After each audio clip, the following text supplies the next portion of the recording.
오늘의 주제는 어둠 속으로 끌어들이는 죄의 정의들, 이렇게 중에서 하나님의 말씀을 나누겠습니다. 죄는 분명한 것은 우리들의 삶을 어둠 속으로 끌어갑니다. 죄 문제가 해결이 안 되면 이 죄는 영원한 어둠 속으로 우리를 끌어갑니다. 그렇기 때문에 우리가 이 죄의 속성들을 알고 예수님께서 정말 우리를 위해서 이렇게 십자가에서 우리 모든 죄를 다 감당해 주셨다는 이 놀라운 복음을 우리가 참 품고 또 더 감사하며 찬양드리고 예배하는 삶을 살아야 될 줄 믿습니다. 거기 보면은 1번에 보면 죄의 정의들이 있어요.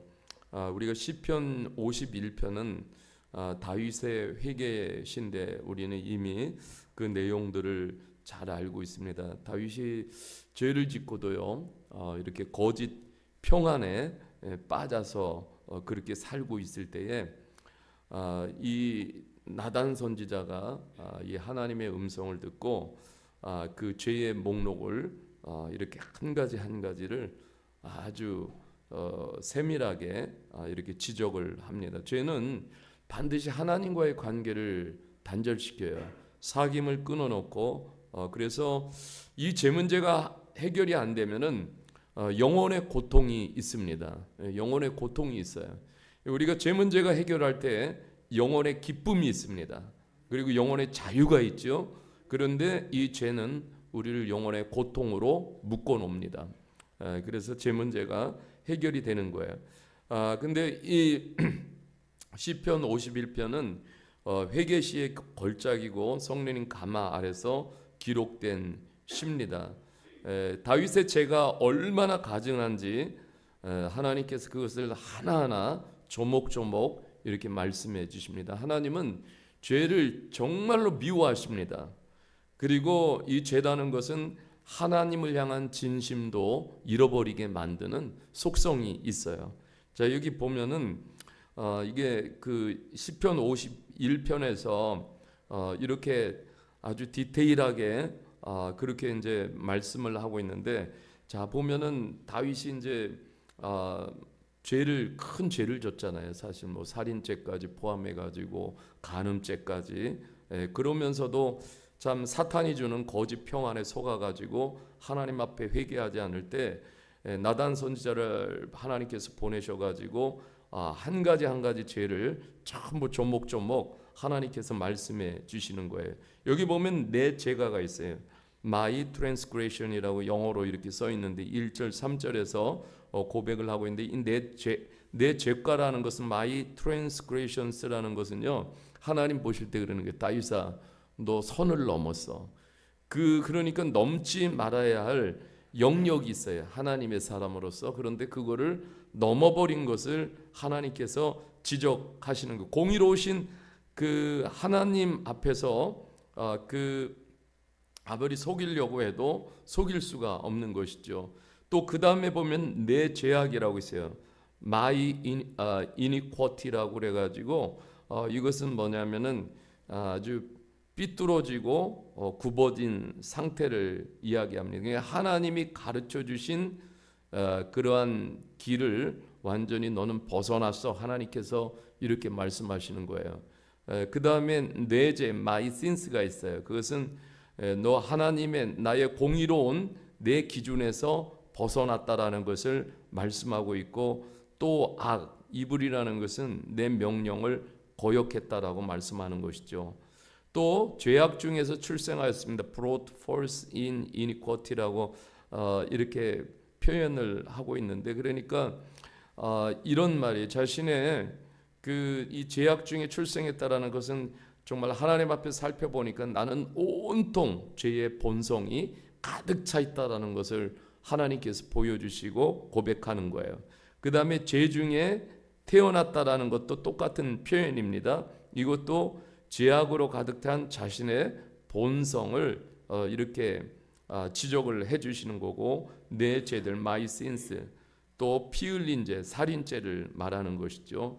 그래서 하나님은 죄를 묵인하지 않으시고 하나님께서는 죄를 좀 이렇게 다양한 하나님 앞에서 다윗이 이렇게 죄를 지었지만 너가 이런 죄를 지었다라고 하나님께서 다 그렇게 말씀을 해주시는 거예요. 그러니까 하나님이 그렇게 말씀해 주실 때 다윗은 그 하나님 앞에 완전히 굴복하지 않을 수가 없었어요. 그러면서 하나님 앞에 회개하게 됩니다. 하나님 앞에 회개하게 될 때 하나님께서 다시금 다윗을 회복시켜 주시는 그 하나님을 볼 수가 있죠. 그래서 우리 죄인들은 하나님의 의로우신 표준에 순행하는데 늘 실패하는 존재라는 것을 이러한 말씀들을 통해서 알려주시고요. 하나님은 죄의 다양한 표현을 써서 그 죄의 본성을 하나님께서 일깨워 주시는 거예요.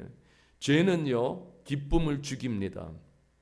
그래서 우리가 영적 생활하면서요, 기쁨을 상실할 때 영적 생활이 얼마나 힘든지 몰라요.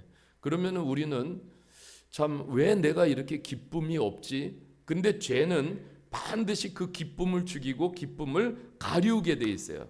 그래서 하나님 앞에서 우리가 한 가지 한 가지를 살펴보아야 합니다. 또 죄는 하나님의 축복을 가로막는 아주 치명적인 요소를 가지고 있고, 이것이 또 죄가 악한 영향을 끼치게 돼 있다라는 것을 우리가 놓치지 말아야 될 줄 믿습니다. 자, 두 번째 죄의 정의를 보겠습니다. 자, 죄의 정의, 요한일서 3장 4절에 보면은 이렇게 말씀하고 있습니다. 죄를 짓는 자마다 불법을 행하나니 죄는 불법이라. 이렇게 정의. 죄는 불법이라. 자, 이것은 뭐냐면 하나님의 법을 어기는 본성으로 산다라는 것을 말씀을 하고 있습니다. 예, 그러니까 죄는 하나님 앞에 완전히 불법이에요. 하나님의 법을 어겨버리는. 또 이렇게 말씀하고 있죠. 자, 육신의 생각이라는 것은 죄의 본성을 품은 생각을 말합니다. 자, 이것도 죄인데 하나님과 원수가 된다고 말씀하고 있어요.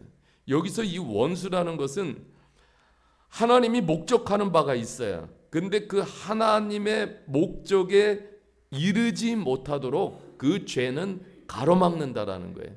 그래서 죄는 하나님이 우리를 향하신 목적이 있는데 그 목적대로 절대로 살지 못하게 해요. 그리고 이게 죄가 주는 그러한 죄의 권세이기도 합니다.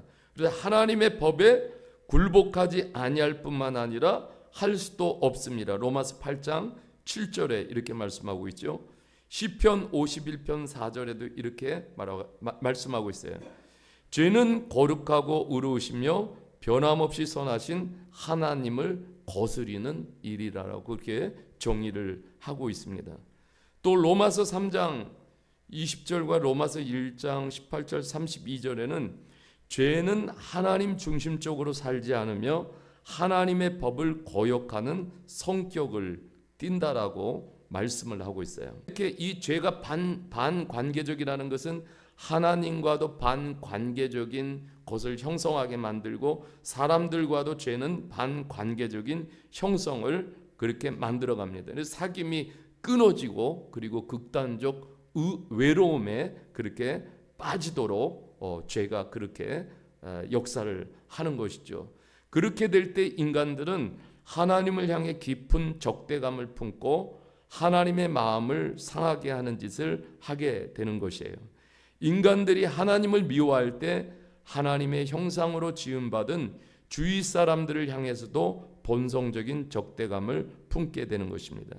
죄의 그래서 성향이라는 것은 자신의 내면에서 하나님의 형상을 손상을 시킬 뿐만 아니라 주변에 있는 사람들에게도 하나님의 형상 그것까지도 같이 깨트리는 그러한 역할을 해요. 이것이 바로 죄의 전염성인 것이죠.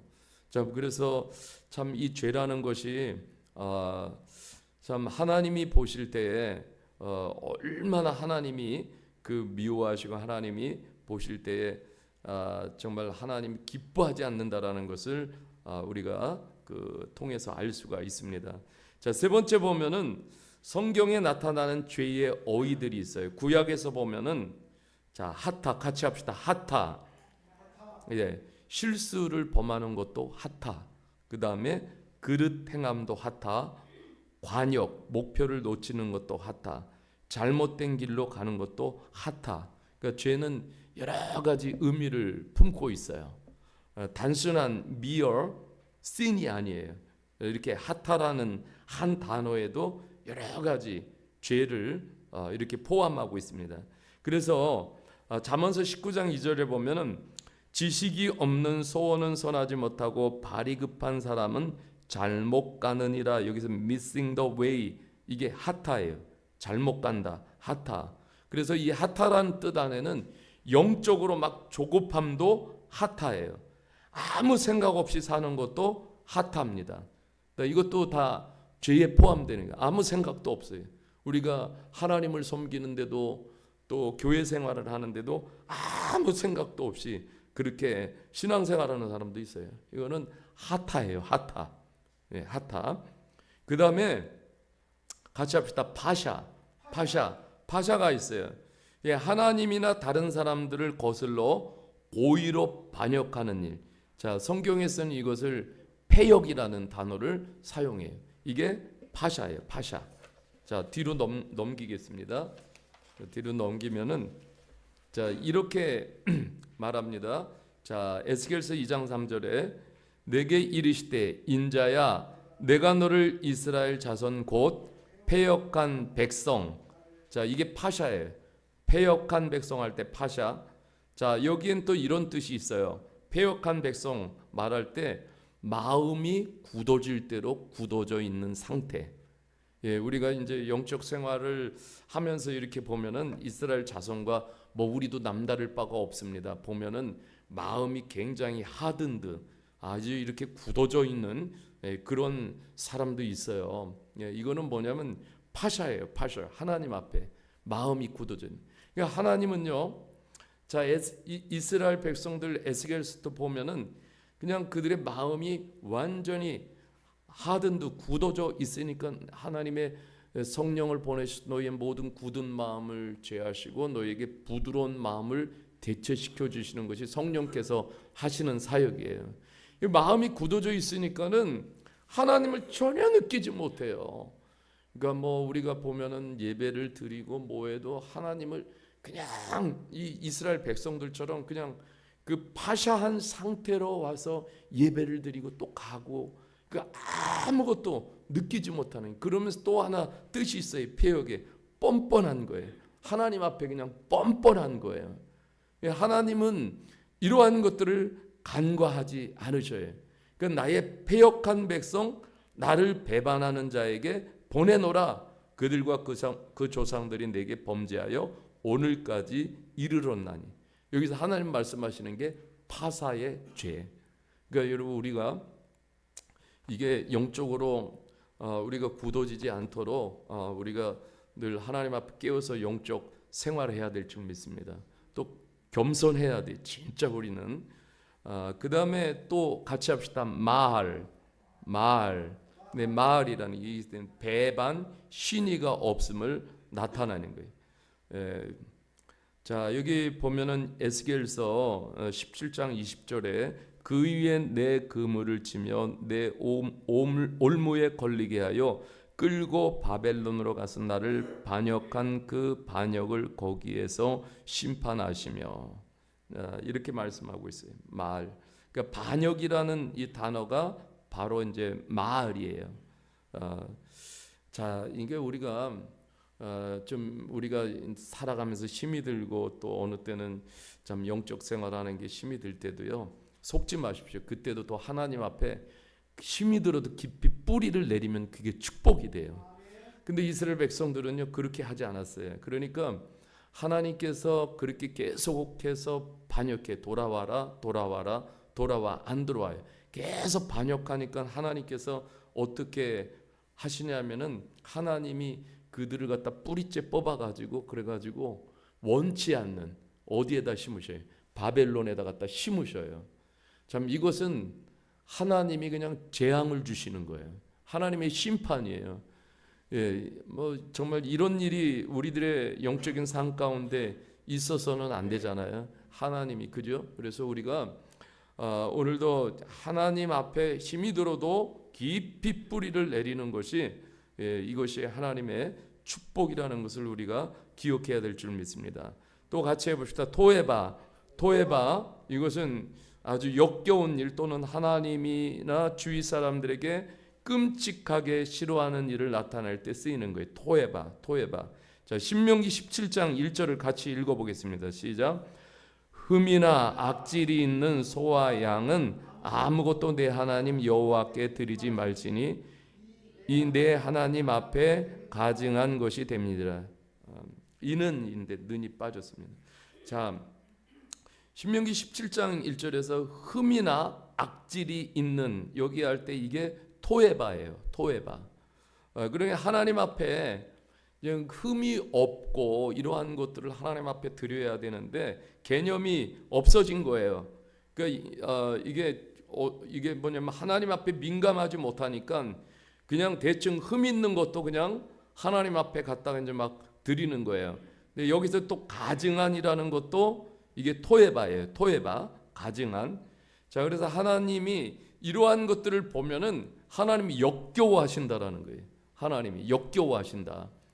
그러니까 우리가 이 가증하게 이렇게 하나님 앞에 예배하고 뭐 할 때도 이게 토에바예요. 거기에 죄에 다 해당되는 거예요.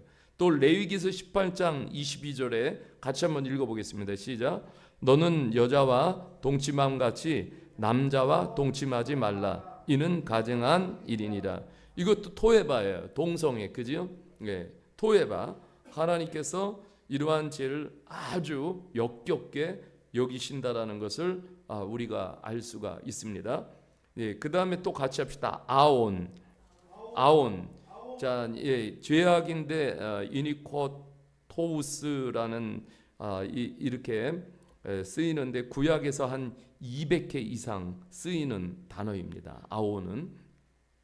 이 단어는 첫째로 제약된 행위 자체를 나타내고 둘째로는 그 행위에 수반되는 죄책을 지정하고 끝으로는 그 행위의 결과로 뒤따르는 하나님의 징벌까지 다 포함하는 이러한 단어가 바로 아온이에요. 하나님께서는 우리가 거룩한 백성으로 살아야 할 삶의 행위가 있는데 이러한 것들을 다 버리고 살아가게 될 때 하나님 그러한 것도 다 보시고 그리고 행위에 수반되는 거기서 이제 죄책감도 하나님께서 들게 만드시고 그 행위의 결과에 따르는 하나님의 징벌도 더불어서 하나님께서 주신다라는 것을 우리가 기억하면 좋겠습니다. 또 하나 같이 해봅시다. 라샤가 있어요. 또 윅트, 사악한 자들을 가르칠 때 사용합니다. 시편 1편 6절을 보겠습니다. 의인의 길은 여호와께서 인정하나 악인들의 길은 망하리로다. 이렇게 말합니다. 여기서 이제 악인이라고 말할 때 라샤 이렇게 말합니다. 사악한 자들.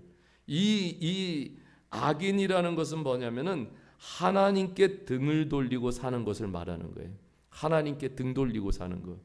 예, 이게 등 돌리고 살면은 얼마나 불편하고 불행하고 참 사람이 등 돌리고 살아도 너무 좋지 않은데 하나님께 등 돌리고 사는 것은 정말로 어리석은 일이라는 것이죠. 이것이 바로 라사의 죄라고 하나님께서 말씀을 하고 계시는 거예요. 자, 신약으로 가보겠습니다. 신약에 가면은 같이 하겠습니다. 하마르타노.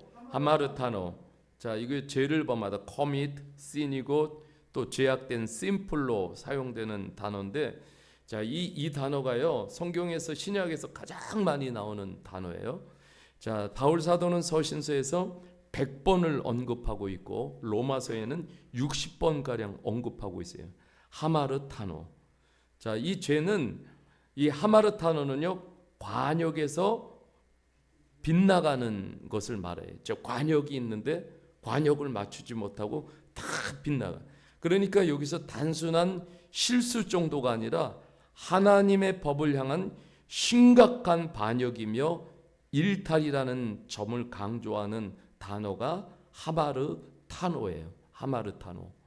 예, 그래서 모든 인간은 다 바울 사도가 정의할 때 성경에서 말할 때 다 하마르타노 하마르타노 죄를 다 범하게 되어진 거죠. 하마르타노. 그래서 로마서 5장 8절에도요. 우리가 아직 죄인 되었을 때, 여기서 죄인 할 때 하마르타노예요. 그리스도께서 우리를 위하여 죽으심으로 하나님께서 우리에 대한 자기 사랑을 확증하셨느니라. 이렇게 말하고 있어요. 하마르타노. 정말 이 하마르타노 이런 단어들은 우리가 좀 꼭 기억할 필요가 있다고 그렇게 생각합니다. 그 다음에 같이 합시다. 사르크스. 사르크스는 육신이라는 뜻이, 육신을 써서 인간의 제약된 본성을 나타낼 때 많이 쓰이는 그러한 죄의 용어예요. 사르크스. 그래서 로마서 7장 18절을 읽어보겠습니다. 시작. 내 속, 내 육신에 선한 것이 거하지 않은 줄을 아노라. 자, 그래서 여기서 육신도 사르크스. 그 다음에 로마서 8장 13절이에요. 시작. 너희가 육신대로 살면 반드시 죽을 것이로되. 여기서 육신대로도 사르크스예요. 사르크스. 자, 그리고 이 육신대로 할 때 갈라디아서 5장 19절 21절에 이런 그 죄의 결과들이 따라온다라고 성경은 말씀하고 있어요. 음행과 더러운 것과 호색과 우상숭배와 주술과 원수 맺는 것과 분쟁과 시기와 분냉과 당짓는 것과 분열함과 이단과 투기와 술 취함과 방탕함과 또 그와 같은 것, 이거 다 사르크스, 한 목록인 거예요. 그래서 신약에도 보면은 하마르타노, 그 다음에 사르크스, 이런 것들을 통해서 정말 인간이 얼마나 더러운 죄인인가를 아주 디테일하게 성경에서 그렇게 말씀을 해주고 있습니다. 자, 그 다음에 또 아디키아 같이 해보겠습니다. 아디키아. 자, 이것은 성경에서 보면은 신약에서 불의, 부정, 악, 죄악 이렇게 여러 표현으로 번역이 되는데, 죄 가운데 있는 인류의 특징은 뭐냐면은 불의함이에요. 불의함은 또 다른 말로 그냥 죄입니다. 죄. 이게 뭐냐면 이 불의라는 것은 바울 사도가 성경에서 또 우리 신약에서 표현할 때 뭐냐면 그 의로움 밖에 서 있다라는 뜻이에요. 의로움 밖에 서 있다.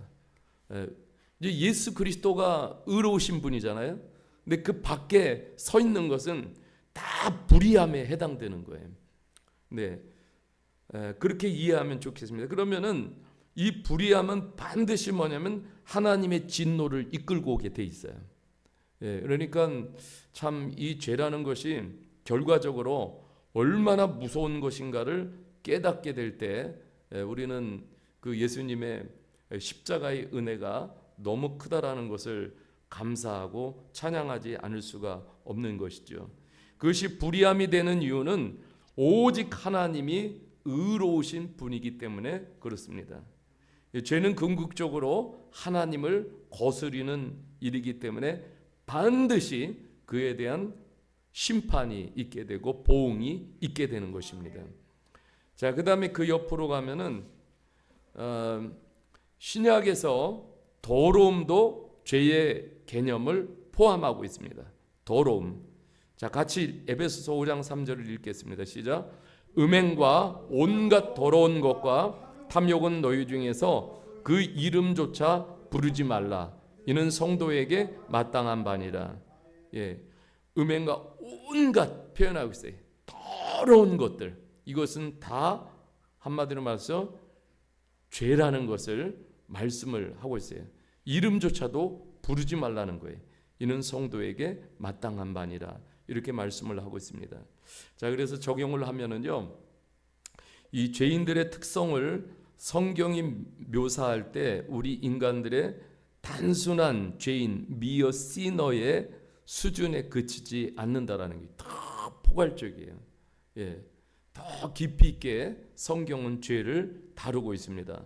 성경은 다양한 어휘를 써서 그 죄의 성격을 세밀하게 드러내고 있습니다. 하나님은 다양한 표현을 써서, 죄의 다양한 표현을 써서 그 죄의 본성을 일깨워주고 계신 것이죠. 그런데 참 놀라운 것은요, 성경에서 죄보다 은혜라는 어휘가 더 풍성하다라는 거예요. 예, 그러니까 우리가 이런 은혜가 있기 때문에 사는 거 아니겠어요? 예, 은혜가 없으면은 살 수가 없어요. 죄보다도 하나님의 은혜라는 단어가 성경에는 더 풍성하게 기록이 돼 있어요. 그래서 하나님은 죄를 미워하시고 죄를 심판하시지만은 회개하는 자에게는 하나님께서 말할 수 없는 또 은혜를 베풀어 주셔서 회복을 시켜 주시는 것이죠. 다윗도 시편 51편에서 죄인인 자신을 구원하시는 하나님의 은혜가 더 큰 것을 놀라고 그러면서 하나님을 찬송을 하고 있습니다. 하나님은 회개하면 우리의 죄를 지우시고 더 이상 캐묻지 않으십니다. 깨끗이 지워주십니다. 하나님은 회개하는 죄인들의 마음을 깨끗하게 하시며 그들 안에 정직한 영을 새롭게 해주십니다. 정직한 영을 새롭게 해주셔가지고요, 하나님과의 이 사귐과 관계가 다시 열리게 해주시고, 그것을 통해서 하나님의 은혜가 흘러오게 하시고 또 성령께서 새롭게 역사하시는 것이죠. 마침내 하나님은 우리에게 성령을 베푸시며 구원의 기쁨을 회복시켜 주시고, 그리고 다시금 우리의 찬양과 예배를 받아 주십니다. 네, 이렇게 될 때 우리가 살아가는 삶의 존재의 의미가 정말로 깊이 느껴지고 살아가는 가치가 거기서 느껴지게 되는 거예요. 네, 그래서 우리가 이렇게 하나님과 이렇게 관계가 유무상통하게 될 때 그것이 가장 큰 축복이고 행복입니다. 근데 이게 가로막히면은요, 그러면 이 땅에 무엇을 다 가져도요, 삶은 곤고할 수밖에 없고 허무할 수밖에 없어요. 우리는 하나님과의 이 관계가 열려지게 될 때 이것이 가장 큰 축복입니다. 예, 우리에게 이런 놀라운 하나님의 은혜를 주신 게 얼마나 감사한지 모릅니다. 하나님의 은혜와 자비와 사랑과 선하심은 우리의 모든 악을 능가하시는 그런 은혜입니다. 그래서 우리가 하나님 앞에 나와서 은혜와 자비와 사랑과 하나님의 선하심을 늘 구하게 될 때 하나님께서 우리의 모든 또한 죄를 덮어주시고 그리고 용서해 주시고 다시 우리의 필요를 아시고 회복을 지켜주시고 하나님 채워주시는 것이죠. 다윗도 그 하나님의 영을 잃어버렸을 때에 그는 거짓 평안함에 속으면서 사실은 그 영혼의 고통 속에 그 시간을 보내고 있었던 것이죠. 하나님 앞에 그것을 다 쏟아놓고 하나님의 영이, 정직한 영이 다시 회복이 될 때 그는 구원의 기쁨과 감격을 노래하면서 그러면서 정말 그 이루 말할 수 없는 그 기쁨의 춤을 또 추게 된 게 아니겠어요. 그러면서 그 과정을 통해서 다윗은 이 죄의 실상, 죄가 얼마나 심각하고 하나님 앞에 하나님 미워하시는 죄라는 것을 깊이 깨닫게 되고 그 시편 51편을 고백하고 나서 그는 완전히 삶이 달라지는, 그래서 하나님 앞에 그 이후로는 더 영적으로 깊어진 삶으로 쓰임받게 되는 것이죠. 그러니까 우리가 이런 죄의 심각한 속성들을 깨닫지 못하면은 그러면 우리는 더 하나님께 깊은 단계로 나가지 못합니다. 그러니까 여러분, 우리 분명히 알아야 되는 것은 죄는 반드시 우리를 어둠으로 이끌어 간다라는 거예요. 인생을 어둠으로 이끌어가고 그리고 더 영적으로 어둠 속으로 계속해서 이끌어 가게 되고 결국은 파멸을 맞이하게 만드는 것이 이게 죄의 속성입니다. 그래서 우리는 하나님 앞에 이 모든 죄를 내려놓고 회개하고 나갈 때 예수님의 그 보혈로 다시 씻어주시고 덮어주시고 우리를 다시 이전처럼 회복을 시켜주시고 더 하나님과의 깊은 관계로 나가도록 성령님께서 이끌어주시는 줄 믿습니다. 오늘도 우리 오늘 이 내용을 또 가지고 하나님 앞에 기도하는 시간이 되기를 원합니다. 우리 이 시간